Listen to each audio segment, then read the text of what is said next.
दुर्गा जी की नौवीं शक्ति का नाम सिद्धिदात्री है। ये सभी प्रकार की सिद्धियों को देने वाली है। मार्कंडेय पुराण के अनुसार अनिमा, महिमा, गरिमा, लघिमा, प्राप्ति, प्राकाम्य, इशित्व और वसित्व ये 8 सिद्धियां होती हैं। ब्रह्मा वैवर्त पुराण के श्री कृष्ण जन्म खंड में यह संख्या 18 बताई गई। इनके नाम इस प्रकार: अनिमा, लघिमा, प्राप्ति, प्राकाम्य, महिमा, इशित्व, वसित्व, सर्वकामगतौ, सर्वगतौ, दूर श्रवण, परकाय प्रवेशन, वाक सिद्धि, कल्प वृक्षत्व, सृष्टि, संहार करण, सामर्थ्य, अमरत्व, सर्व न्यायिकत्व, भावना, सिद्धि। माँ सिद्धिदात्री भक्तों और साधकों को ये सभी सिद्धियां प्रदान करने में समर्थ। देवी पुराण के अनुसार भगवान शिव ने इनकी कृपा से ही इन सिद्धियों को प्राप्त किया था। इनकी अनुकंपा से ही भगवान शिव का आधा शरीर देवी का हुआ था। इसी कारण वह लोक में अर्धनारीश्वर नाम से प्रसिद्ध। माँ सिद्धिदात्री 4 भुजाओं वाली है। इनका वाहन सिंह है। ये कमल पुष्प पर भी आसीन होती हैं। इनकी दाहिनी तरफ के नीचे वाले हाथ में चक्र, ऊपर वाले हाथ में गदा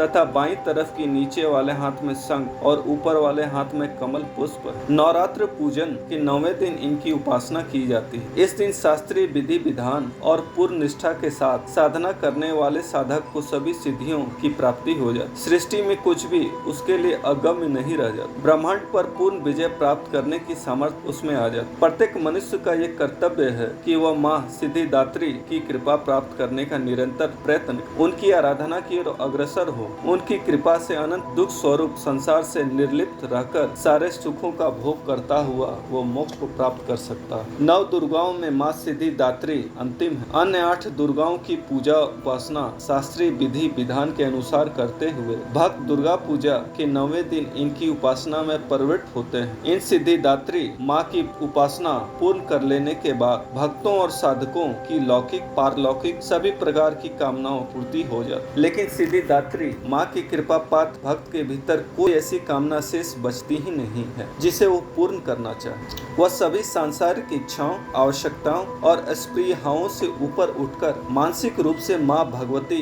के दिव्य लोकों में विचरण करता हुआ उनकी कृपा रस पीयूष का निरंतर पान करता हुआ विषय भोग शून्य हो जाता है। माँ भगवती का परम सानिध्य ही उसका सर्वस्व हो जाता है। इस परम पद को पाने के बाद उसे अन्य किसी भी वस्तु की आवश्यकता नहीं रह जाती। माँ के चरणों का यह सानिध्य प्राप्त करने के लिए हमें निरंतर नियमिष्ठ रहकर उनकी उपासना करनी चाहिए। माँ भगवती का स्मरण, ध्यान, पूजन हमें इस संसार की असारता का बोध कराते हुए वास्तविक परम शांतिदायक अमृत पद की ओर ले जाने वाला है। अगर आपको हमारे चैनल का कंटेंट पसंद है तो कृपया इस चैनल को सब्सक्राइब करें और साथ ही बेल आइकन को दबा दें ताकि समय समय पर आपको आगे आने वाली ऐसी ही ज्ञानवर्धक एवं रोचक जानकारियाँ प्राप्त होती रहें।